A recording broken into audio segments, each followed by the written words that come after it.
नमस्कार, जी न्यूज़ पर आपके साथ मैं अदिति त्यागी और स्पेशल ब्रॉडकास्ट लगातार जारी है। इस वक्त जो अपडेट्स है जल्दी से आपको बताते हैं। प्रधानमंत्री नरेंद्र मोदी किसी भी मिनट बीजेपी हेडक्वार्टर्स जा सकते हैं। प्रधानमंत्री मोदी द्वारा गुजरात में जीत के बाद ट्वीट भी किया गया है और साथ ही प्रधानमंत्री द्वारा कहा गया कि गुजरात में ऐतिहासिक जीत दरअसल कार्यकर्ताओं की अथक मेहनत जो है, कड़ी मेहनत जो है, उसी के वजह से पॉसिबल हो पाई है, संभव हो पाई है। थोड़ी देर पहले BJP president JP Nadda BJP headquarters पहुंचे हैं दिल्ली में और अब इंतजार किया जा रहा है प्रधानमंत्री मोदी का, जहां पर यह कहा जा रहा है कि प्रधानमंत्री मोदी अपने समर्थकों को भी वहां पर संबोधित करेंगे। बड़ा सवाल ये पूछा जा रहा है कि गुजरात में अगर जीत का क्रेडिट मोदी मैजिक को दिया जा रहा है तो हिमाचल प्रदेश में जो बीजेपी की हार हुई है उसके लिए किसी जिम्मेदार ठहराया जाए। लेकिन कल तक जो सवाल था आज उसका जवाब मिल गया कि अब की बार किसकी सरकार। गुजरात और हिमाचल की जनता ने, हिमाचल प्रदेश जनता ने, दोनों राज्यों की जनता ने अलग अलग फैसला सुनाया। गुजरात में राज नहीं बदला बल्कि ये कहना चाहिए रिकॉर्ड मैंडेट के साथ बीजेपी रिकॉर्ड 7th बार वापस आई सत्ता में। लेकिन हिमाचल प्रदेश में रिवाज नहीं बदला और ये रिवाज था सत्ता परिवर्तन का। बीजेपी का नारा रहा कि राज नहीं बदलेगा, रिवाज बदलेगा, लेकिन इसके ठीक उलट वोटर ने राज बदल दिया और जो परंपरा थी उसे कायम रखा।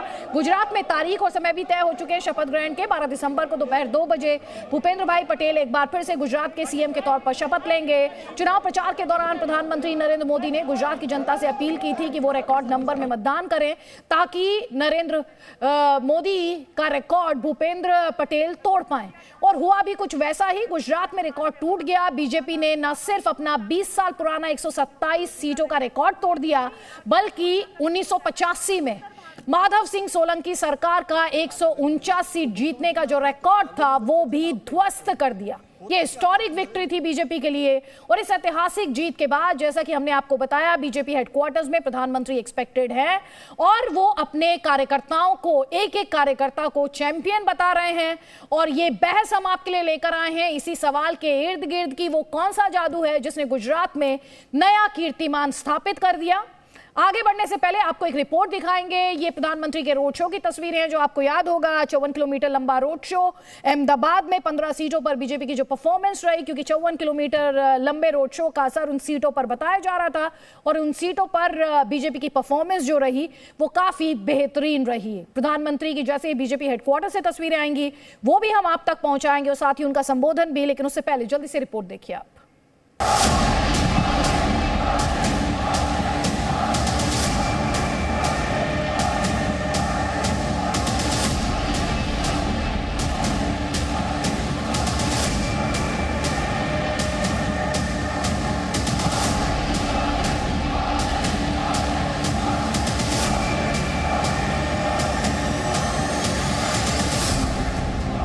गुजरात में मौजूद दुनिया की सबसे ऊंची मूर्ति स्टैच्यू ऑफ यूनिटी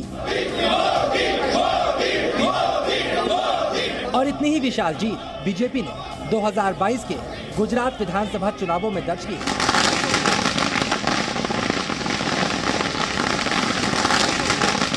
बीजेपी ने गुजरात में इतिहास रचा है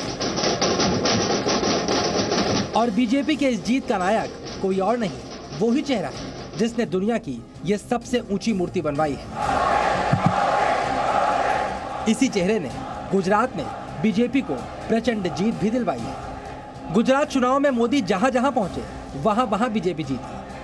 दिव्य भव्य रैलियां, रोड शो, सौगातें, गुजराती अस्मिता और मोदी के गुजरात मॉडल की विरासत, ये सारे फैक्टर गुजरात में बीजेपी की प्रचंड जीत की वजह बने। मोदी ने ऐलान तो पहले ही कर दिया था और रिजल्ट आया तो प्रधानमंत्री मोदी को गुजरात ने निराश नहीं किया। हूँ दमण थी निकळ्यो अने वलसाड पहुंच्यो। आखाए रस्ता पर जे रीते लोको आशीर्वाद आपी रह्या हता एक प्रकारे तमे आ सभामां आवीने चूंटणीना परिणामनी सिंह गर्जना करी दीधी छे अने आजे आ वलसाडमां आवडी मोटी चूंटणी सभा वलसाडना लोकोने पण आश्चर्य थतुं हशे आवडी मोटी सभा चलिए अब आपको बताते हैं किस तरह प्रधानमंत्री नरेंद्र मोदी के मैजिक ने इस बार गुजरात में जीत के सारे रिकॉर्ड तोड़ दिए। बीजेपी ने गुजरात विधानसभा चुनाव में 150 से ज्यादा सीटें जीतकर पुराने सभी रिकॉर्ड ध्वस्त कर दिए। इससे पहले जीत का रिकॉर्ड कांग्रेस के नाम था। 1985 में माधव सिंह सोलंकी के नेतृत्व में कांग्रेस ने 149 सीटों पर जीत दर्ज की थी। वहीं गुजरात के मुख्यमंत्री के तौर पर 2002 में नरेंद्र मोदी ने बीजेपी को 127 सीटें दिलवाई थी। यानी गुजरात के सीएम नरेंद्र मोदी पर पीएम नरेंद्र मोदी भारी पड़े। चुनाव प्रचार के दौरान पीएम मोदी ने कहा था कि नरेंद्र का रिकॉर्ड भूपेंद्र तोड़ेंगे। नतीजे अलग नहीं रहे, लेकिन खुद भूपेंद्र पटेल जानते हैं इस जीत का असली नायक कौन है। गुजरात के लोगों ने भारतीय जनता पार्टी और यशस्वी प्रधानमंत्री श्री नरेंद्र भाई मोदी पर अटूट भरोसा और विश्वास दिखाया है। गुजरातियों ने एक बार फिर विकास की राजनीति को समर्थन किया है। यह एक बार फिर साबित हो गया है कि गुजरात के लोग अपने प्रिय नेता श्री नरेंद्र भाई पर अपार विश्वास, प्रेम और आशीर्वाद की वर्षा करते हैं। सच्चाई यह है कि 27 साल से गुजरात में राज कर रही बीजेपी और गुजरात मॉडल को दिखाकर केंद्र की सत्ता में आई बीजेपी से गुजरात के लोग थोड़ा बहुत नाराज हो भी सकते हैं, लेकिन जब जब चुनाव में मोदी का नाम आता है तब एक सुर में सभी की जुबान पर सिर्फ एक ही बात होती है।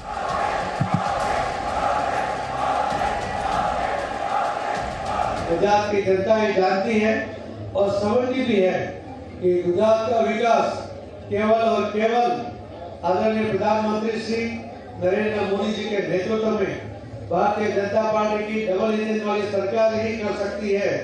इसी का परिणाम इस चुनाव के नतीजे हैं। चलिए अब आप ये भी समझिए, आखिरकार बीजेपी के नेता गुजरात की प्रचंड जीत का श्रेय प्रधानमंत्री नरेंद्र मोदी को क्यों दे रहे हैं।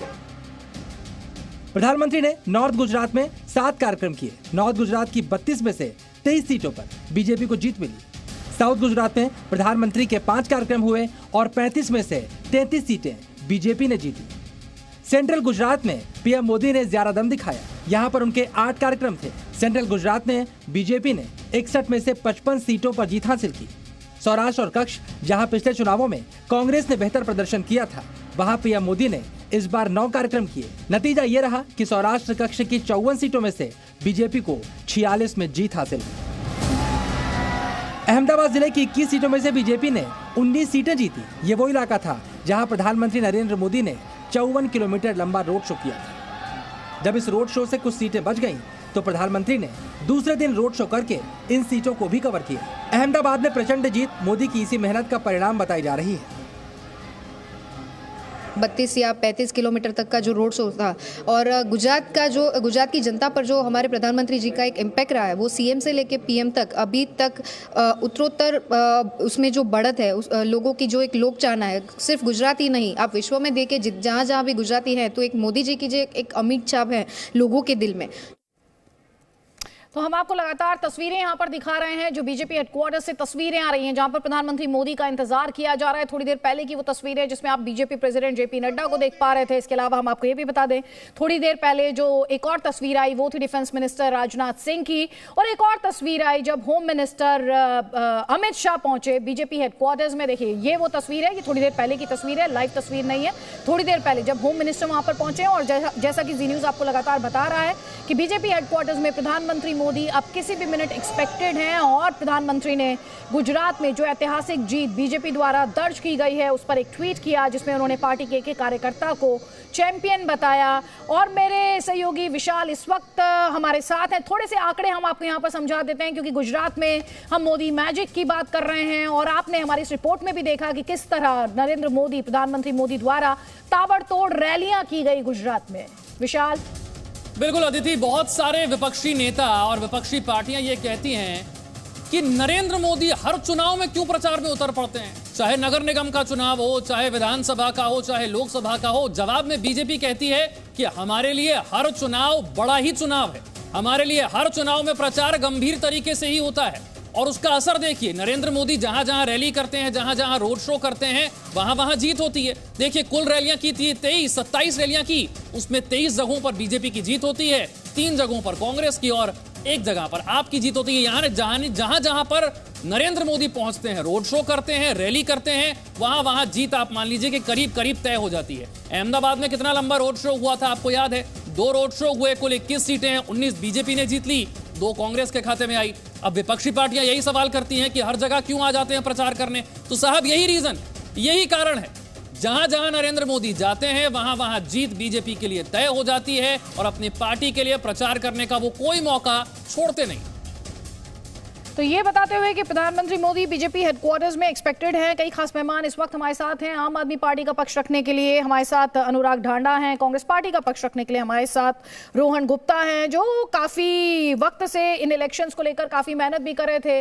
रोहन गुप्ता, आपकी और हमारी जब कैंपेनिंग चल रही थी उस दौरान भी बात हुई थी, आप काफी ऑप्टिमिस्टिक थे, लेकिन कांग्रेस पार्टी का ये जो प्रदर्शन है, इससे बड़ी शिकस्त कांग्रेस पार्टी की अगर आंकड़ों के जरिए ढूंढी जाए गुजरात में तो वो दिखाई नहीं देती है।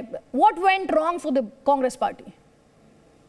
मुझे लगता है अदिति जी, जो हमने माइक्रो कैंपेन का इस बार जो स्ट्रेटेजी किया वो कहीं ना कहीं मुझे लगता है कि गलत साबित हुई। हमको जिस प्रकार से कैंपेन को पिक करना चाहिए था, जैसे लास्ट 3 दिन में देखा कि प्रधानमंत्री जी ने करीब 30 रैलियां की, रोड शोज किए, हमको लगा कि हम जो माइक्रो कैंपेन कर रहे हैं, जो मुद्दों को जनता तक लेके जा रहे हैं, डोर टू डोर कर रहे हैं, पर जो मुझे लगता है कि जो माइंडसेट जो है कि लास्ट 3 दिन 72 hours are very very crucial, जहां पे आपका कैंपेन पिक होना चाहिए। और मुझे जो ओवरऑल मेरी स्ट्रेटेजी है, मैं एक कारण नहीं बताऊंगा कि हार बहुत बड़ी है, तो आज के दिन ये कहना कि नहीं हार नहीं हुई है या हम लोग उसको मैं और कोई बहाना दूं तो ठीक बात नहीं होगी।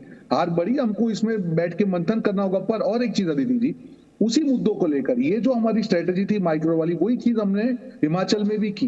पर वहां पे मुझे लगता है अगर मैं दोनों कैंपेन को कंपेयर करता हूं तो शायद ज्यादा अग्रेशन से हमने उस कैंपेन को किया और कैंपेन का जो पिक है वो राइट टाइम पे हुआ।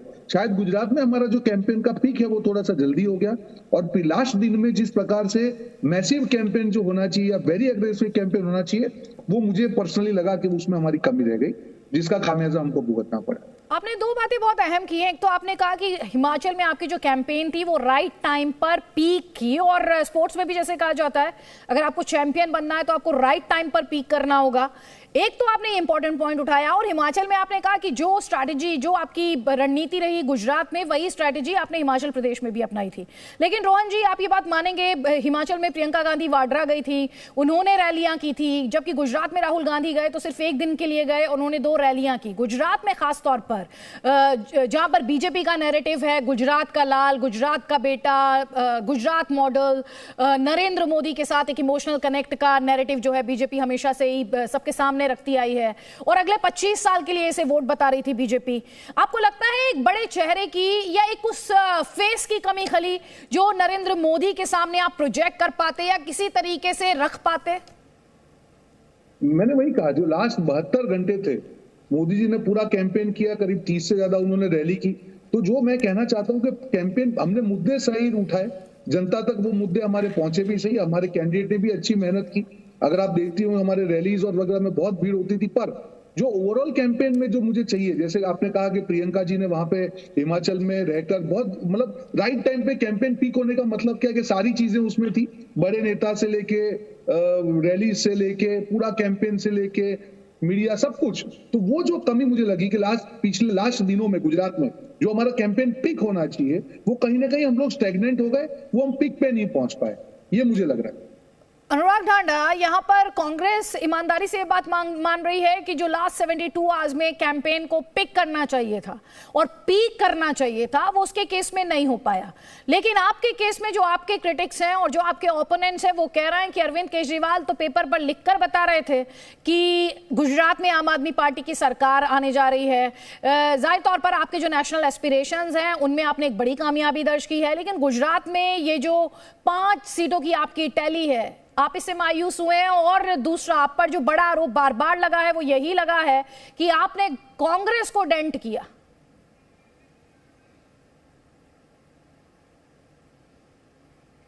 आपने शायद खुद को म्यूट किया हुआ है, आप अनम्यूट कर लें खुद को।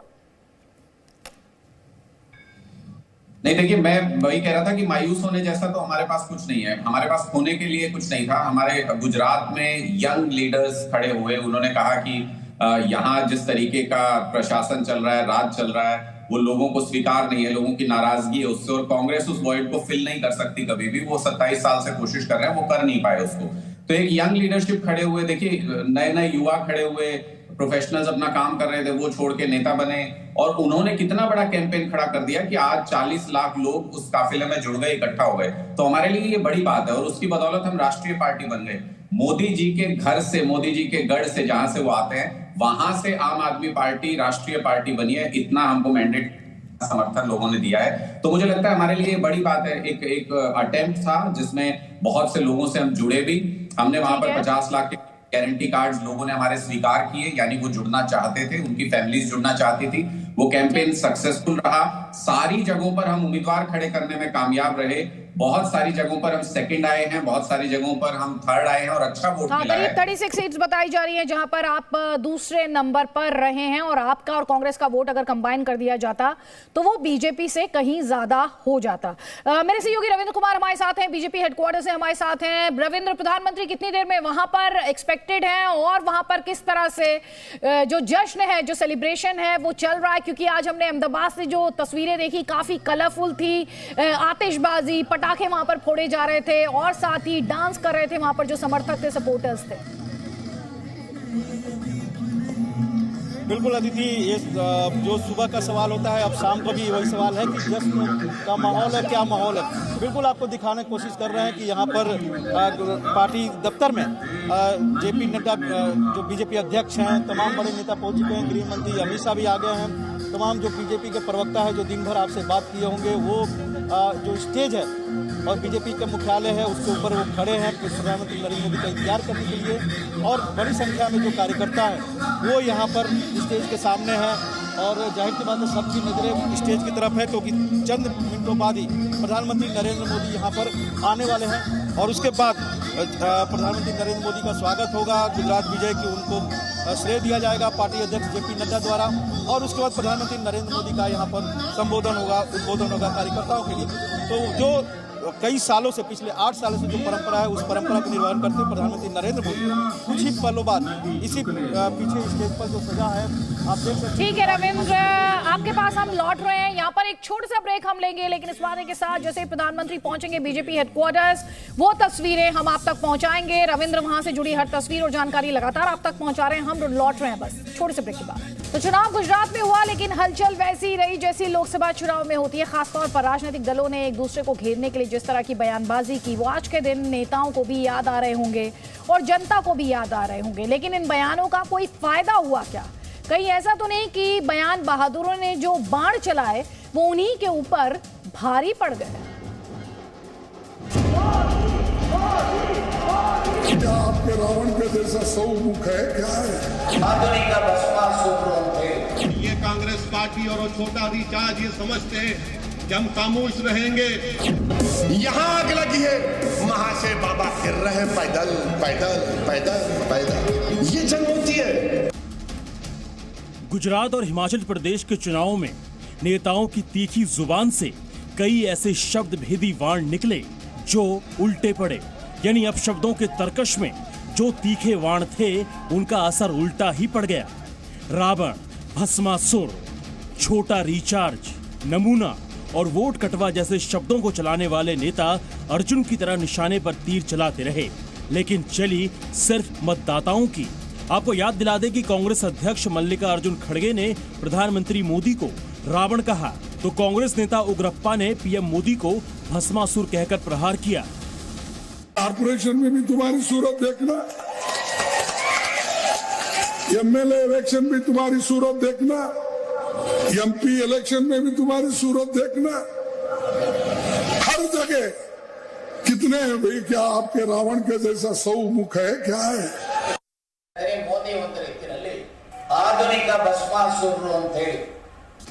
यही नहीं, चाय बाला से लेकर औकात तक की चर्चा हुई। और तो और चुनावी महाभारत में शिशुपाल की भी एंट्री हो गई। दिल्ली के मुख्यमंत्री अरविंद केजरीवाल पर भी शब्द भेदी वाणों से हमला बोला गया।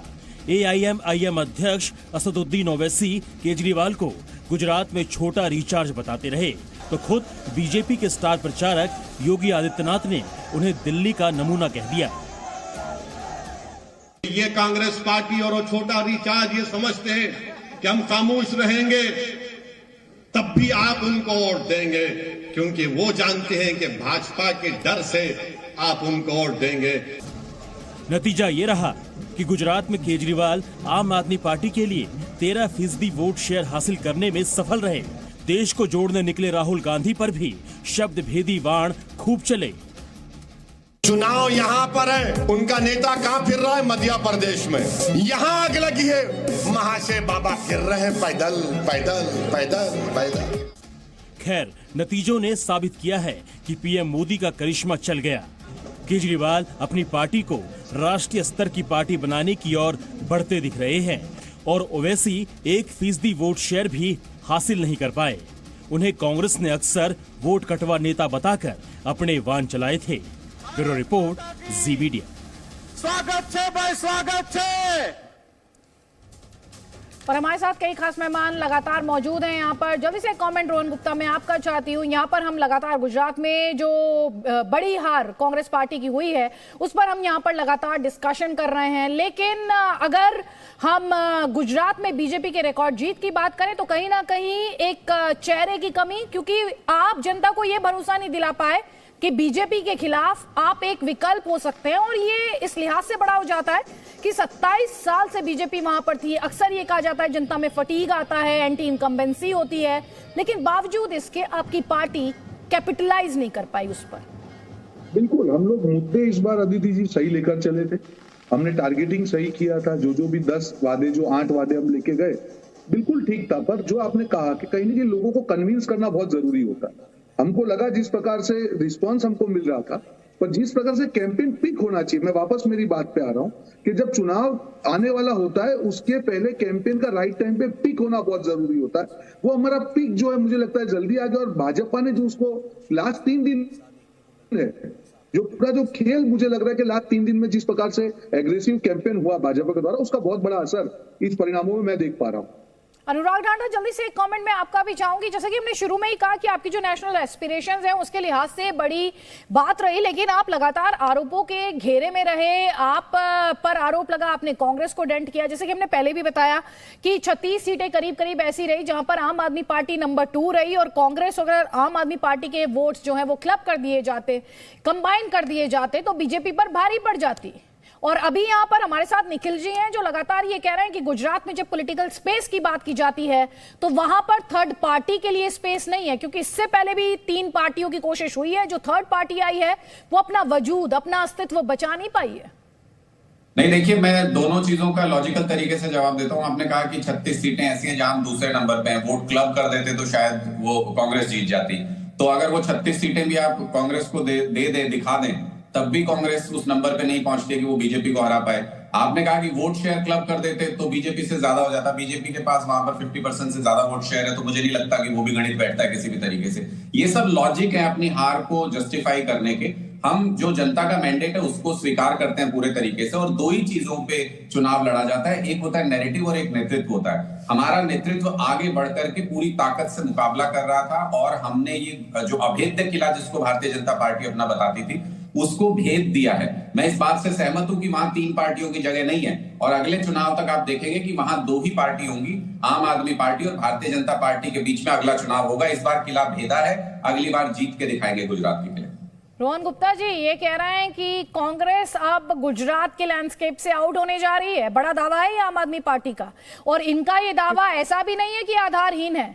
हम दिल्ली में देख चुके हैं क्या हुआ है, पंजाब में इन्होंने क्या किया वो भी सबने देखा है। ठीक है, आज मैं नहीं चाह रहा था कि हम राजनीतिक बात करें, क्योंकि परिणाम का दिन और हमको उसको स्वीकार करना चाहिए। 5 साल में अति आत्मविश्वास, क्योंकि मैं गुजराती हूं, मैं जानता हूं गुजरात की जनता कैसे सोचती है, तो अति आत्मविश्वास कभी किसी का नहीं चलता है। जो मेहनत करेगा आज परिणाम आएंगे। जो पार्टी मेहनत करेगी, अपने एजेंडा को लेके आगे चलेगी, वो जनता उस पर विश्वास देगी। कई बार ऐसे हुआ है कि बड़ी जीत के बाद भी अगर चुनाव होते हैं इमीडिएटली पार्टी की हार होती है, तो डिपेंड्स कि हम हार में से क्या सीखते हैं और उसको कितना हम इम्प्लीमेंट करते हैं, आने वाले दिनों में जनता का विश्वास तभी पाया जाता है। मुझे लगता है कि अति आत्मविश्वास से, आपने देखा होगा आम आदमी पार्टी हिमाचल में भी थी, वहां पे भी उनका कहना था कि हमारी सरकार बनेगी, वहां तो सुपड़ा साफ हो गया, वहां तो कुछ नहीं हुआ।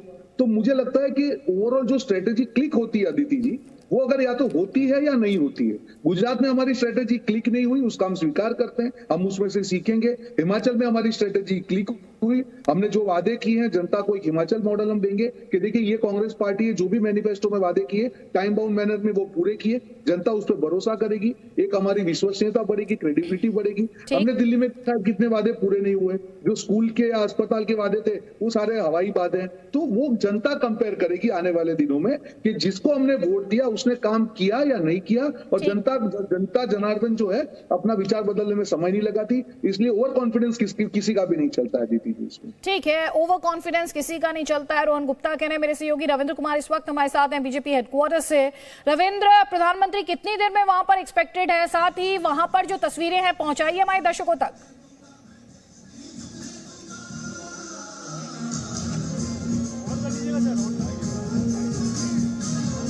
तो रविंद्र कुमार इस वक्त बीजेपी हेडक्वार्टर्स में मौजूद हैं, लेकिन उन तक इस वक्त हमारी आवाज नहीं पहुंच पा रही है क्योंकि आप लगातार तेज म्यूजिक की आवाज जो है वो सुन पा रहे हैं। हम आपको तस्वीरें दिखा रहे हैं लगातार।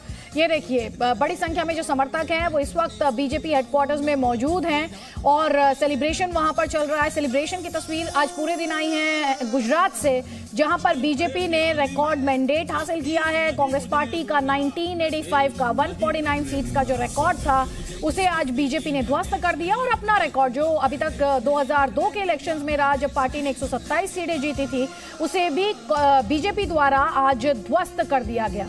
और कांग्रेस पार्टी के लिए भी गुजरात में एक सबसे खराब हार इसे माना चाहिए। हार होती है, लेकिन हार में भी जिस तरह से बिना फाइट किए कांग्रेस पार्टी की परफॉर्मेंस रही, उसके बाद कई सवाल खड़े हुए हैं और उन्हीं सवालों पर हम यहाँ पर लगातार बात कर रहे हैं। रोहन गुप्ता, यहाँ पर अनुराग ढांडा ने एक और सवाल उठाया। उन्होंने कहा दो ही तरीके से चुनाव लड़े जाते हैं, एक होती है नैरेटिव की लड़ाई और दूसरी होती है नेतृत्व की लड़ाई। क्या आपको लगता है दोनों ही फ्रंट पर इस वक्त कांग्रेस पार्टी पिछड़ रही है? नहीं, बिल्कुल नहीं। मुझे नहीं लगता है कि हम पिछड़ रहे हैं, पर जो स्ट्रेटेजी में एग्रेशन होना चाहिए उसमें मुझे गुजरात में कमी लगी। देखिए, वही गुजरात है, वही हिमाचल है, दोनों चुनाव साथ में है। जिस प्रकार से मोदी जी ने यहाँ पे सभाएं की, केजरीवाल जी ने तो यहाँ पे सभाएं की, वैसे उन्होंने हिमाचल में सभा की। तो क्या डिफरेंस क्या था? डिफरेंस जो होता है वो जो स्ट्रेटेजी का फॉलोअप जो एग्रेसिवली होना चाहिए, उस एग्रेशन में कमी जो सबसे बड़ी चीज होती है। तो बाकी अब जो नैरेटिव की बात है, नेतृत्व की बात है, ये दोनों राज्य में सेम था, कोई अलग तो है नहीं। हिमाचल में तो राहुल जी ने एक भी सभा नहीं की थी, तो भी हम हिमाचल में जीते। ये जो कहा जाता है कि गुजरात में राहुल जी की सभा नहीं हुई, तो वो तो मुद्दा नहीं था। तो मुद्दा ये कहना है कि एक जो रिलायबिलिटी आती है कि आप जो मुद्दे जनता के पास लेके चलते हैं उस पर भरोसा दिलाना, एग्रेसिवली अपनी बात को रखना और उस स्ट्रेटेजी से अपना जो कैंपेन पूरा इलेक्शन मैनेजमेंट है उसको इंप्लीमेंट करना, ये चीज मुझे लगता है कि हिमाचल में हम बखूबी कर पाए और गुजरात में कहीं ना कहीं उसमें हम लोग फेल हो गए। यही डिफरेंस मुझे लगता है। ठीक है, अनुराग ढांडा का इस पर कमेंट लूंगी, लेकिन कांग्रेस और लेफ्ट जैसे राजनीतिक दलों ने देश के कुछ राज्यों में लंबे समय तक शासन किया है, लेकिन कई पारियों के बाद उनकी सरकारें धीरे धीरे कमजोर पड़ी और सत्ता से आउट हुई। बीजेपी लगातार 27 साल से गुजरात में है और अब की बार और भी मजबूत होकर वापस आई है। यानी एक तरफ हिमाचल है जहां 37 साल से हर 5 साल में सरकार बदलने की रिवाज रहा है, परंपरा रही है, वहीं दूसरी तरफ गुजरात है 27 साल से एक ही पार्टी को मौका दे रहा है और वो भी पहले से ज्यादा बड़े जनादेश के साथ। जैसा कि हम लगातार बात कर रहे हैं, एक फटीग आता है, एक एंटी इनकम्बेंसी की बात की जाती है, लेकिन यहां पर ऐसा लग रहा है वो एंटी इनकम्बेंसी नहीं, प्रो इनकम्बेंसी है।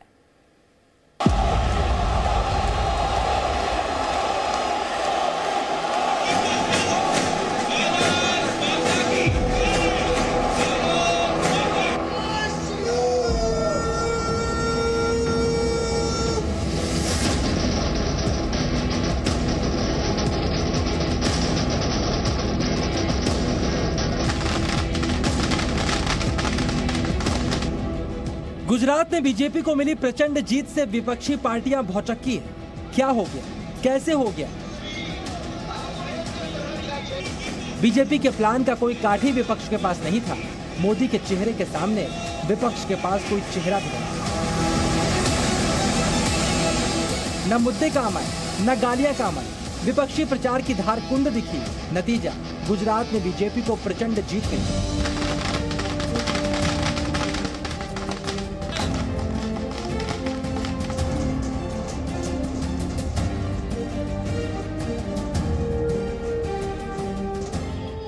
चलिए अब हम आपको एक एक करके बीजेपी के जीत के 5 मंत्र बताते हैं।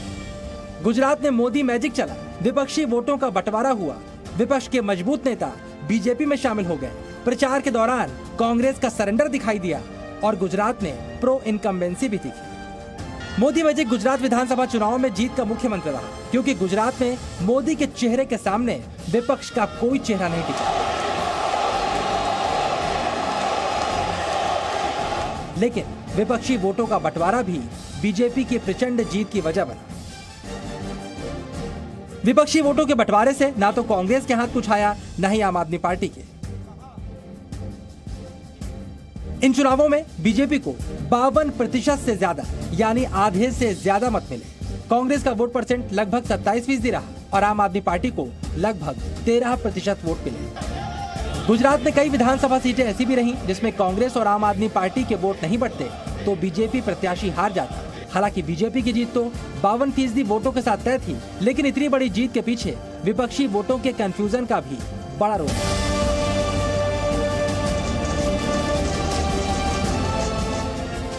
गुजरात विधानसभा चुनाव 2017 में कांग्रेस ने बीजेपी को सबसे कड़ा मुकाबला दिया। तब पाटीदार आंदोलन चलाने वाले हार्दिक पटेल और युवा नेता अल्पेश ठाकोर ने बीजेपी के पसीने छुड़ा दिए। बीजेपी के पक्के पाटीदार वोट भी कई इलाकों में खिसक गए थे। लेकिन 2022 विधानसभा चुनाव से पहले हार्दिक पटेल और अल्पेश ठाकोर जैसे नेता बीजेपी में शामिल हो गए। इन नेताओं ने न सिर्फ अपनी सीटें जीती, बल्कि बीजेपी के पक्ष में माहौल भी बनाया और जनाधार वाले नेताओं को न रोक पाने की सजा कांग्रेस को चुनाव में मिल गई। और यहाँ पर हम आपको लगातार ये भी बता रहे हैं कि प्रधानमंत्री मोदी का इंतजार किया जा रहा है बीजेपी हेडक्वार्टर्स में, जहाँ पर वो किसी भी मिनट एक्सपेक्टेड है। मेरे सहयोगी रविंद्र कुमार बीजेपी हेडक्वार्टर से इस वक्त हमारे साथ। रविंद्र, तस्वीरें भी हमारे दर्शकों तक पहुंचाइए और प्रधानमंत्री मोदी कितनी देर में एक्सपेक्टेड है? जो बताया जा रहा है कि 5 से 10 मिनट में प्रधानमंत्री नरेंद्र मोदी यहां पर पहुंच जाएंगे और इसी स्टेज पर पहुंचेंगे जहां कार्यकर्ताओं को संबोधित करेंगे। तो यहाँ पर मेरे सहयोगी रविंद्र कुमार वहीं पर मौजूद हैं। आप देख रहे हैं मोदी मोदी के नारे वहां पर लग रहे हैं। प्रधानमंत्री मोदी द्वारा गुजरात में जीत के बाद एक ट्वीट भी किया गया जिसमें प्रधानमंत्री ने इस जीत का क्रेडिट पार्टी के कमिटेड जो वर्कर्स हैं उन्हें दिया। रविंद्र, उन्होंने कहा कि पार्टी का एक एक कार्यकर्ता जो है वो चैंपियन है। बिल्कुल, आप देखिए अदिति, आप सुबह से भी इस पर विश्लेषण कर रही हैं, कई बीजेपी के नेता मिले होंगे, लेकिन एक बात तो हकीकत है कि पिछले 24 घंटे में बीजेपी को 2 हार से सामना पड़ना है। एक एमसीडी में हार हुई और फिर हिमाचल प्रदेश में। इससे कहीं न कहीं कार्यकर्ताओं और नेताओं में निराशा के वातावरण है। इस निराशा को दूर करने के लिए ही कहीं न कहीं एक ही शख्स है, वो प्रधानमंत्री नरेंद्र मोदी। चाहे इतनी बड़ी जीत हो गुजरात में या फिर कहा जा सकता है कि हिमाचल प्रदेश में अगर बीजेपी इतनी सीट लेकर आई है, इसके पीछे एक नरेंद्र मोदी।